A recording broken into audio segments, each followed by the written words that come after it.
Picture this. You're standing at a funeral, and as the casket is lowered into the ground, someone whispers, 6 feet under.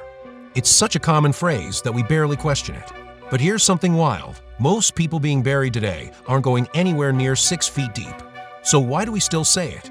And more importantly, where did this rule come from in the first place? Was it science, religion, or something else entirely? Today, we're unearthing the truth about burial depths. And trust me, the answer involves medieval plague doctors, exhausted grave diggers, and a rule that never made much sense to begin with. Our story begins in 1665 in the filthy, overcrowded streets of London. The Great Plague was tearing through the city like wildfire. Bodies were piling up faster than they could be buried. People were terrified, and they had no idea what was actually causing the disease. Back then, most people believed in something called Miasma Theory, the idea that diseases spread through bad air, through the stench of decay. So when London's authorities looked at all those plague victims needing burial, they had a simple thought: what if we just bury them deeper? On September 6, 1665, the Lord Mayor of London issued an order. All plague victims had to be buried at least 6 feet deep. The logic: if you dig deep enough, the smell stays down there. No smell, no disease. Problem solved. Except, it wasn't based on any real science. They didn't understand that plague was spread by fleas on rats, not by the smell of corpses. But the rule was made, and once it was written down in official documents, it started to spread. Within decades, this arbitrary depth became tradition. It crossed the Atlantic to America. It appeared in funeral manuals. It became law in some places, custom in others. And even after we understood how disease actually works, the 6-foot rule stuck around like a ghost that wouldn't leave. Now let's talk about what it actually takes to dig a 6-foot grave. Imagine you're a grave digger in the 1800s. You've got a shovel, maybe a pickaxe, and a whole lot of work ahead of you. 6 feet down, 6 feet long, about 3 feet wide. That's roughly 108 cubic feet of earth you need to move. By hand. But here's where it gets interesting. Not all soil is created equal. If you're in sandy soil, you might hit 6 feet relatively easily, but the walls keep collapsing. Rocky soil? You'll be there for days, your hands bleeding, your back screaming. Clay? Good luck. And if you hit the water table at 4 feet, well, you're done. That's as deep as you're going. So grave diggers developed what I call practical wisdom. They dig as deep as was reasonable given the conditions. Maybe that was 6 feet. Maybe it was 4. Maybe it was 5.5, and they called it good enough. There was another factor too: predators.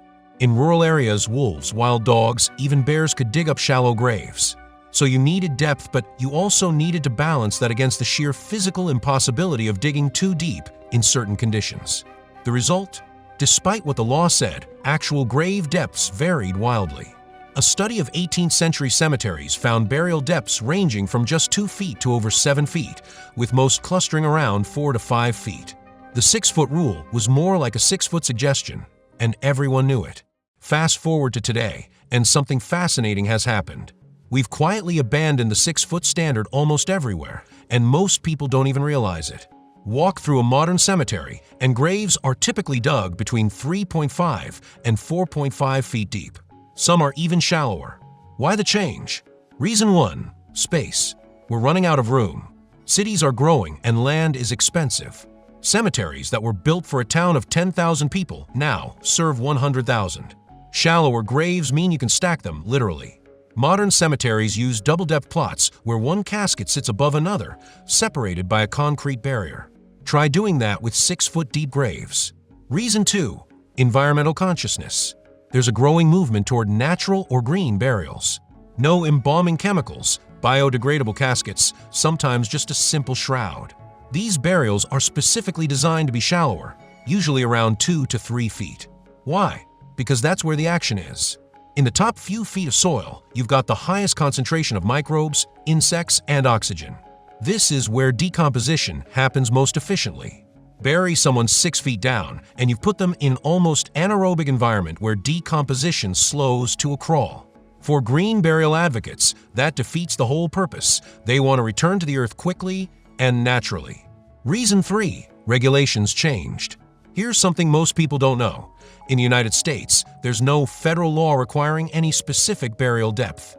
It's all left to state and local authorities. And as our understanding of public health improved, those authorities relaxed the rules. Modern embalming, sealed vaults, and proper cemetery maintenance mean there's no health risk from shallower graves. 3 to 4 feet is perfectly safe and much more practical. Let's get a little morbid for a moment and talk about what actually happens down there. When a body is buried 6 feet deep, decomposition can take decades, even over a century if conditions are right.